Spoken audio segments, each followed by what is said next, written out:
দুই নারীকে বিয়ে করে সামাজিক যোগাযোগ মাধ্যমে বেশ আলোচিত ভারতীয় ইউটিউবার আরমান মালিক দুই স্ত্রী পায়েল মালিক ও কৃতিকা মালিককে নিয়ে বিগ বস ওটিটিতে প্রবেশ করে বিতর্কের মুখে পড়েন তিনি।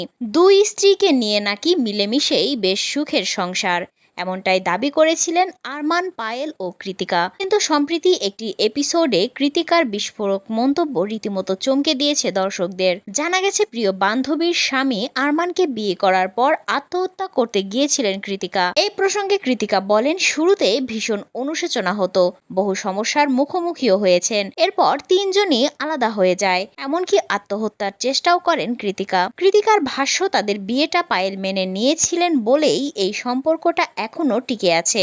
দুই স্ত্রীকে নাকি সমান মর্যাদাই দেন আরমান। উল্লেখ্য, 2011 সালে 7 পাকে বাধা পড়েন পায়েল ও আরমান। এর আগেও সুচিত্রা নামের এক স্ত্রী ছিলেন এই ইউটিউবারের। সেই মহিলার সঙ্গে ডিভোর্সের 7 দিনের মাথায় পায়েলকে বিয়ে করেন আরমান। কিন্তু পরবর্তীতে 2018 সালে আবারও পায়েলেরই প্রিয় বান্ধবী কৃতিকার প্রেমে পড়ে যান তিনি। সেই প্রেম গড়ায় বিয়ের মণ্ডপে। তৃতীয়বারের মতো কৃতিকার সঙ্গে গাঁটছড়া বাঁধেন আরমান। এর পরপরই বহু বিবাহ ও সম্পর্কে প্রতারণাকে প্রচারের জন্য একের পর এক বিতর্কের মুখে পড়েছেন আরমান।